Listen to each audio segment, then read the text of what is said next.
In accounting, every number tells a story, and it all starts with the 9-step accounting cycle, the analysis of business transactions, and a tool called the accounting equation. In part 1 of analyzing business transactions with the accounting equation, which I linked above, we talked about Eli's Consulting Services, a brand new service business founded by Trade and Eli. The first 6 transactions we learned about in part 1 were all about getting the business ready for new clients, such as buying equipment, renting space, and hiring employees. In part 2, we're learning about 6 additional transactions that are common to service businesses, from recording revenue, customer payments, expenses, and withdrawals by the owner called drawings. In addition, we'll prepare a complete set of financial statements based on the 12 transactions for Eli's Consulting Services. Let's start with revenue.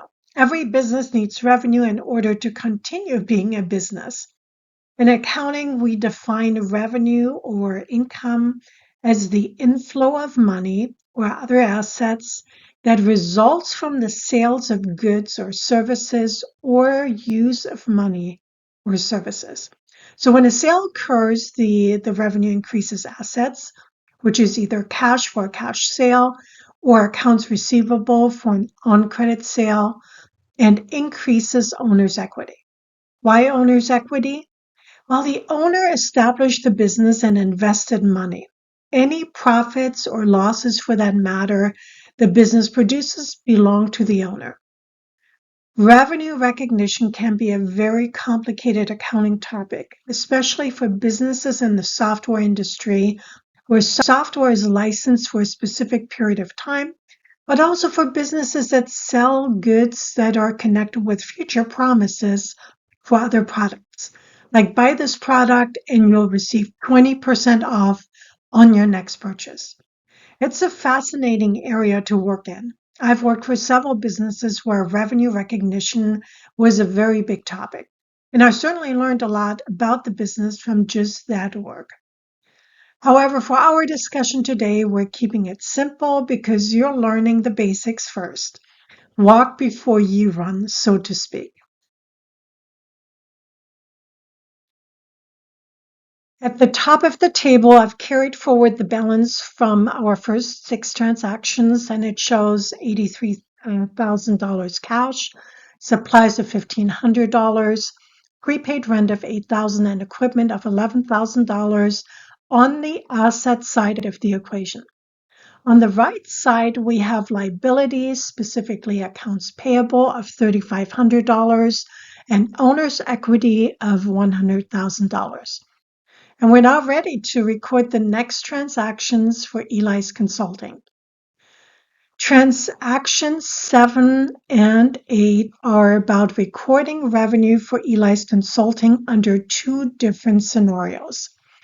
In the 7th transaction, the clients pay right away, whereas in the 8th transaction, Trade and Eli extends credit to customers. So let's start with the cash revenue scenario first. During the month of December, Eli's Consulting earned a total of $36,000 in revenue from clients who paid cash for accounting and bookkeeping services. So there are 2 things that happened here. First, the cash account increased because the customers paid cash and Trayton took the cash, probably checks, and deposited them into the business's bank account. Second, the business now has more revenue. So cash and asset account increased, and revenue in owner's equity account also increased. We record the increase in cash in our accounting equation by writing plus $36,000 into the cash column. And for part 2 of this transaction, we add another category within the owner's equity section that we call revenue, and we'll write plus $36,000 into that column. Let's double check that our accounting equation still balances. Cash $119,000 plus supplies $1,500 plus prepaid rent $8,000 and equipment $11,000 for total assets of $139,500. On the right side of the accounting equation, we have liabilities of $3,500 and owner's equity of $100,000 for capital and $36,000 for revenue for a total of $139,500. That confirms that our accounting equation is still in balance. In the eighth business transaction, Eli's Consulting earned $11,000 of revenue from charge account customers. That means that these clients are allowed extra time to pay the invoice, probably 30 days. That's a typical time period for an on-account sales or service invoices. Accountants call monies owed by customers accounts receivable, and to keep things organized for Eli's Consulting, we'll add another category called accounts receivable to the accounting equation's asset side. And we're now ready to analyze this transaction. What happened? For one, customers now owe Eli's Consulting $11,000. So accounts receivable and asset account increased, and revenue in owner's equity account increased as well. We'll record this transaction by entering plus $11,000 into the accounts receivable column, and we'll write plus $11,000 into the revenue column as well. After we add up each column, we can see that both sides of the equation show a total of $150,500, and they still balance. When customers owe a business money, they will eventually pay, and hopefully sooner than later. In the ninth transaction, we record the customer payment when Eli's Consulting received $6,000 on account from clients who owed money for services previously billed. The customer gave Eli's Consulting cash and Trayton deposited the money so that the bank account now shows more cash. We need to record that in our accounting equation by writing plus $6,000 into the cash column. For part 2, because we always need at least 2 parts for every transaction we need to record that our accounts receivable have now decreased.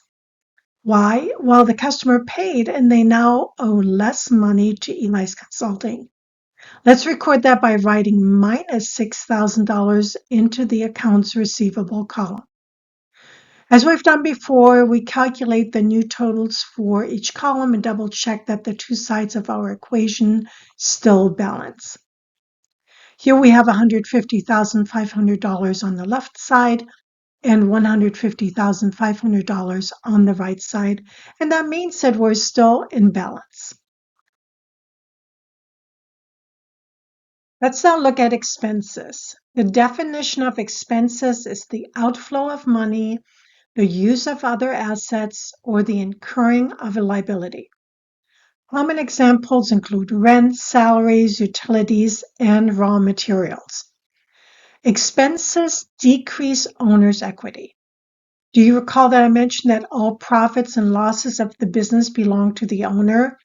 That is why expenses decrease owner's equity.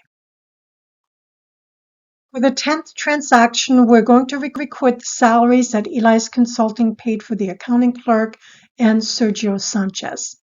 In this transaction, the expenses of the business increased and the cash decreased because Eli's Consulting issued checks for the accounting clerk and Sergio. To keep things organized for Eli's Consulting, we'll add a new category called expenses to the accounting equation's right side, part of owner's equity. Let's write plus $8,000 into that column. Let's spend a moment, though, in looking at the header where it shows Trayton Eli's capital plus revenue and minus expenses. So even though we wrote plus $8,000 into the expense column, in the total column, it is actually a negative amount because it reduces revenue. That's a little tricky, I admit. Next, let's record that cash decreased as well by writing minus $8,000 into the cash column. Let's add up all of our columns and double check that both sides of the equation still balance. $142,500 on the left side and $142,500 on the right side. We're in balance and ready to move on to the next transaction. The 11th transaction is very similar to the prior one. Eli's Consulting issued a check for $650 to pay the utility expenses.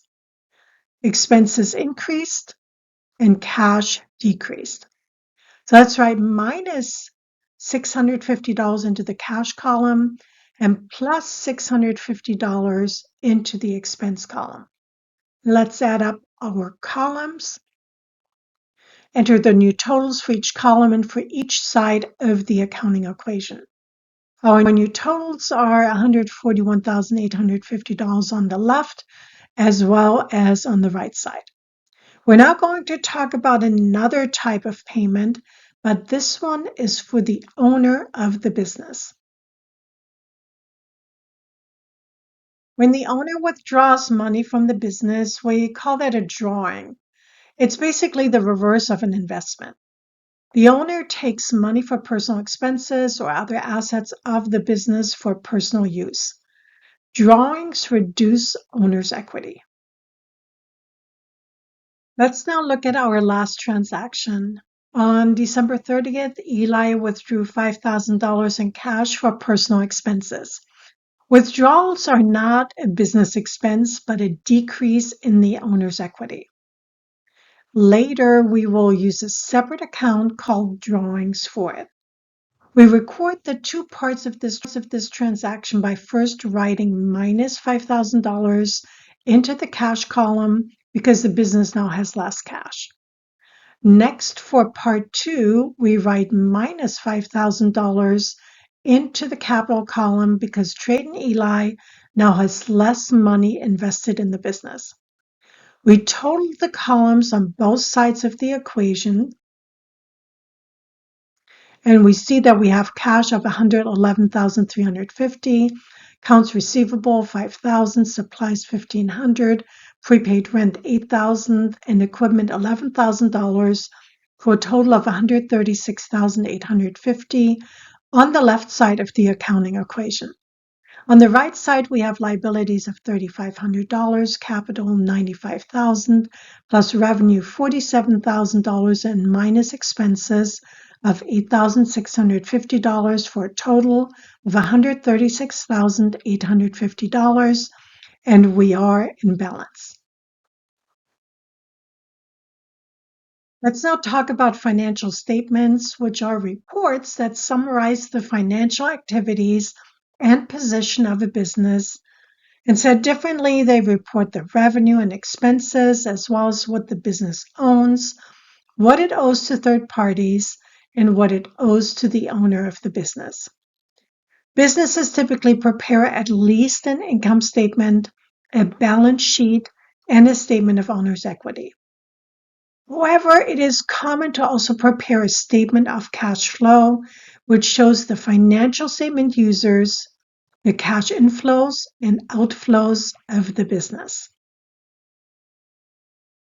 The next step after we analyze the business transactions for Eli's Consulting is to prepare a standard set of financial statements. Preparing financial statements is one of the accountant's important jobs. Many business decisions are made based on the information in financial statements, and investors rely on the financial statements of publicly traded companies. Business managers and owners use the balance sheet and the income statement to control current operations and plan for future decisions and investments.